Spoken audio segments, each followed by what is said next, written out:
There is no tranquility in a soul that yields to turmoil, no dignity in the one who names toxin his drink, sips it gradually, and murmurs affection as it ends him. The contemporary male is not ruined by conflict, starvation, or flames.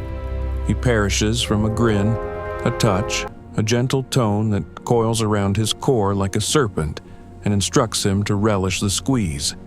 And nobody mourns him since he consented to fade silently. Marcus Aurelius never pleaded. He commanded. He did not pursue tempests to sense vitality. He subdued them, and he bequeathed alerts. Not verses, not solace. Alerts. You control your thoughts, he inscribed, not external occurrences. But the man of today has relinquished both. He permits a female to turn into the tempest, the incident, the deity of his each feeling. And even worse, he believes this is affection. So heed this carefully, as if your tomorrow hinges on it. Because it does. There are 10 actions no male should ever endure from a female. Not due to dread of solitude, not due to fear of her departure, but because you decline to forfeit your essence. And if you permit these actions to persist without challenge, you are not a male enamored. You are a male bound. The initial is ridicule, the eye-rolling, the biting sarcasm amid companions. The communal shame she'll brush off as humor later. The female, unable to address you with respect, should not address you whatsoever. Aurelius stated, "What harms the hive harms the bee, and what damages your reputation damages your spirit." A male who lets his female degrade him is not constructing a bond. He is excavating a tomb for his self-assurance, one affront per instance.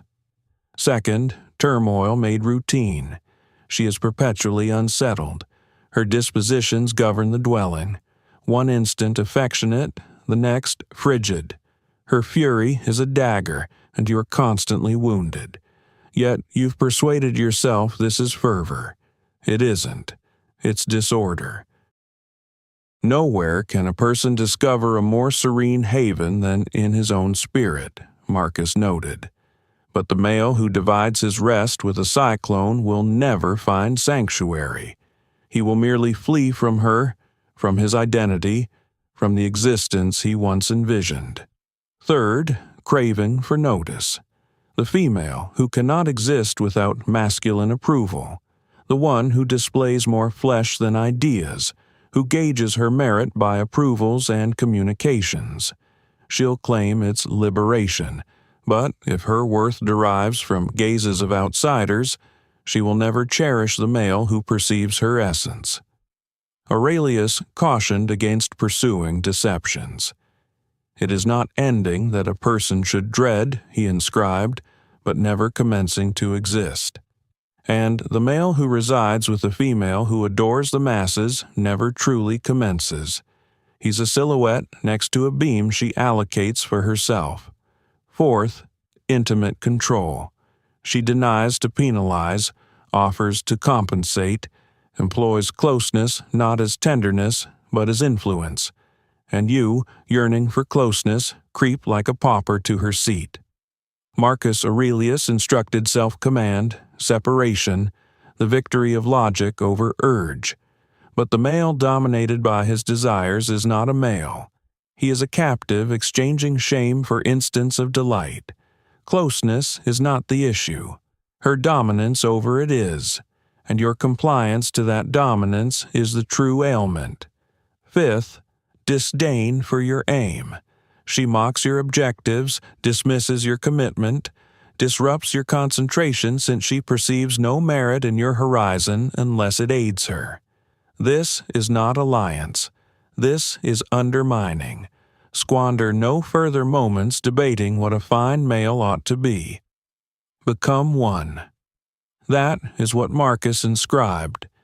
But you cannot become one if each advance is ridiculed by the one accompanying you. The male who remains with a female who derides his quest will someday rouse in an existence crafted for her and void of him. 5 completed, 5 remaining. And if even a single one resonates, this is not merely an enumeration. It's a reflection.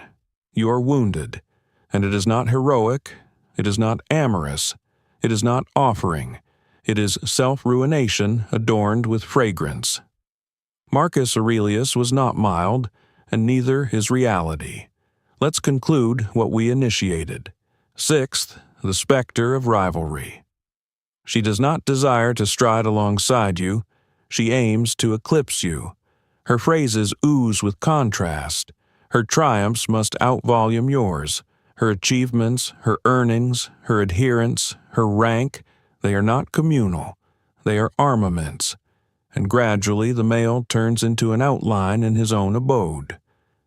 Marcus Aurelius alerted, aspiration signifies linking your welfare to what others utter or perform.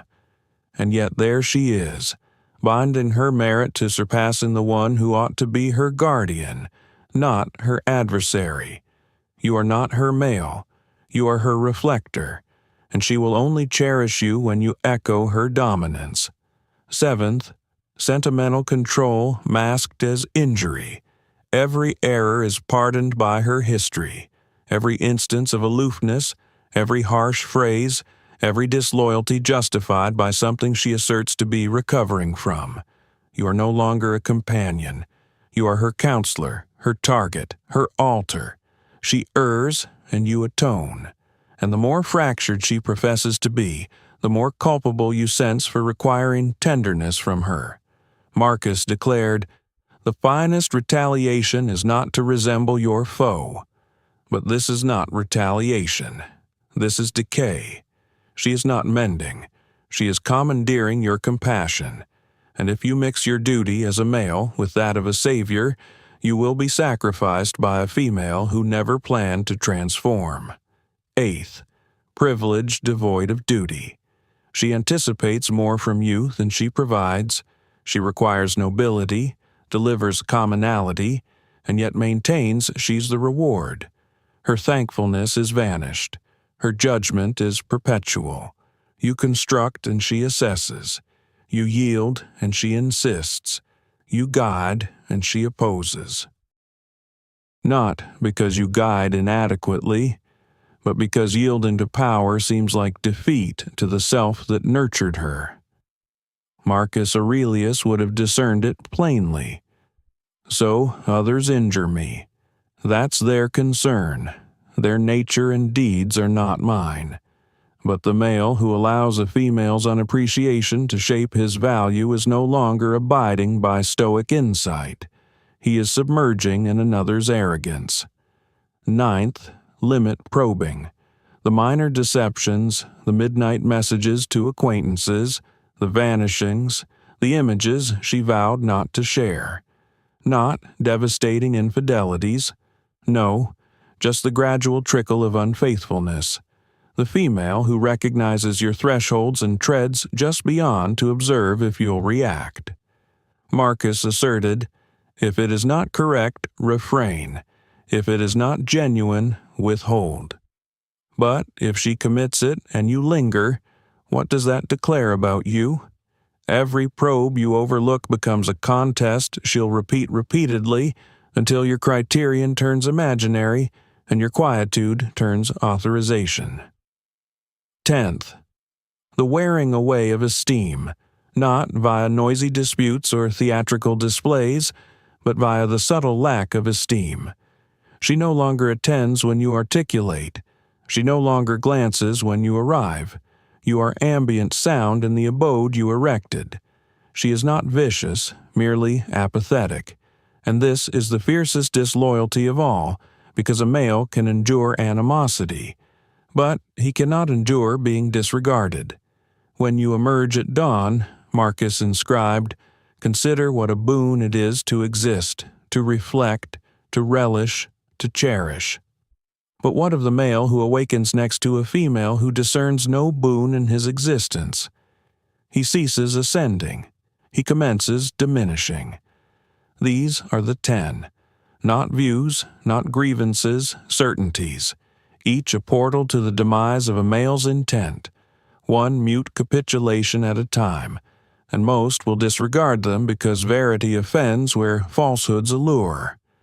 But some, the scarce, will attend. They will recognize that affection without esteem is bondage with a grin. And they will recall what Marcus Aurelius represented: the restraint of thought, the governance of self, and the sanctity of serenity. The deceptions are now fractured. What persists is the male, unprocessed, injured, and one decision distant from either turning despot over himself or captive to others. Marcus Aurelius termed this the combat zone of the spirit. Let's venture into it. Now that the 10 toxins have been identified, the inquiry is not if a male has observed them, but if he's endured them, because that is where the genuine catastrophe commences. Not in her conduct, but in his quiet. The ruination of a male never originates with her. It originates with what he allows in the guise of affection, and each occasion he absolves what should have been abandoned. Each time he rationalizes disloyalty with gentle reasoning, each time he flexes his norms to retain her company, he is not safeguarding the connection. He is interring himself vital. Marcus Aurelius stated, "A male should be erect, not maintained erect." But that's the state of countless males today. They are maintained erect by expectation, by dreams, by the recollection of who she was initially, but not the actuality of who she has evolved into. They construct their periods around attempting not to distress her. They master interpreting the climate in her gaze. They term it concession. But it is not concession. It is apprehension. It is weakening. It is the gradual self-termination of authority. There is no splendor in being the sentimentally armored male who ingests every lesion. That is not potency. That is misconception formed by urgency. Authentic potency is in denial, in departing sans clarification, in selecting your rationality over her regret, in declaring, "I do not require to combust merely because she's chilly." But that sort of potency can only emerge from tranquility. From a male who dwells with himself sufficiently to recollect that he was complete prior to her arrival, and he will be complete long post her exit. This is the instant Marcus intended when he stated, "Don't expend what's remaining of your existence conjecturing about others unless it is for reciprocal advantage." And what reciprocal advantage is there in perpetually dissecting her inflection, deciphering her dispositions, bargaining for fundamental courtesy? That is not affection. That is oversight. And the male who turns investigator in his own bond has already forfeited the proceeding. But the gravest toll is not mental. It is ethereal. When a male endures what fractures him, his essence starts to decay. His gaze dulls, his stance bends, his mirth vanishes. He turns a murmur, and yet the globe advises him to endeavor more, to converse, to be more exposed, as if his agony is his blame, as if he hasn't already contorted into myriad forms just to suffice for a female who never desired a male, only dominance. Marcus Aurelius would have labeled this what it is, a conflict of selfhood, and the sole armament is lucidity. Lucidity that does not bargain, that does not await additional proof, that does not require resolution. A male who perceives lucidly will depart sans wrath, sans loathing, sans retribution, just assurance. And that assurance will horrify her because she was never apprehensive of forfeiting him, only of forfeiting her hold. There is additional, because once a male perceives, he must reconstruct, and most lack the plan for reconstructing a male, after he has been depleted by endurance. But Marcus Aurelius bequeathed one. The reconstruction initiates in quietude, not the quietude of frailty, but the quietude of arousal. It is the quietude of a male who halts pursuing, halts clarifying, halts attempting to mend what was engineered to fracture him. He halts bargaining with disorder. He halts regretting his limits. He halts hemorrhaging for those who imbibe his anguish like vintage. This quietude is not withdrawal, it is revival, because for the initial occasion he is no longer responding to her dispositions, her ploys, her revisions of actuality. He is observing, assessing, selecting, and from this calm, potency reemerges. Marcus Aurelius existed amid disloyalty, by governance, by demise, and yet he inscribed, "Be akin to the precipice against which the surges incessantly shatter, but it endures steadfast and pacifies the rage of the fluid." That is the fresh male, not more vocal, not harsher, but immovable. He no longer shifts to secure her approval. He shifts solely in harmony with tenet. He does not yell, he does not elucidate, he does not menace, he enacts, and when he enacts, all alters. The female, who once employed quietude to chastise, now discovers his quietude alarming. The male, who once yielded to her weeping, now gazes through them. The male, who once regretted desiring serenity, now insists upon it. Not with terms, but with the serene conclusiveness of exiting a chamber and never re-entering. This is the male she never anticipated he'd evolve into. Not because he is brutal, but because he is alert, and she can no longer entice a male who is aware. This male has reverted to the route Marcus Aurelius traversed, the route of inner directive. His dawns commence with restraint. His utterance is leisurely, intentional. His duration is expended with intent. He peruses more than he navigates. He constructs more than he laments. He withdraws into isolation, not to brood, but to hone. The globe terms it frigid, but the globe does not comprehend sovereignty. And with duration, the marks dissipate. The enticements fade. He no longer experiences the impulse to rearticulate the history. He no longer envisions her reappearance because he has discerned the expense. He has contacted the nadir. And once a male has reconstructed himself from devastation, he does not exchange that realm to occupy in another female's spectatorship. Marcus Aurelius posed one inquiry every male must etch on his reflector. At daybreak, when you struggle arising from repose, inform yourself, I must proceed to labor as a human entity. That is the labor, not pursuing, not gratifying, not contending, but constructing and safeguarding and reverting to the hallowed blaze of self-command that no female, regardless how exquisite, is worth quenching. This is where the legions turn armaments, where lucidity turns decree, and where the male either reverts to the seat or remains eternally misplaced in the mist. Let us conclude, as Marcus Aurelius would have, with blaze, verity, and directive. A male who recollects who he is turns intangible, not because he overlords others, but because he no longer yields to deceptions.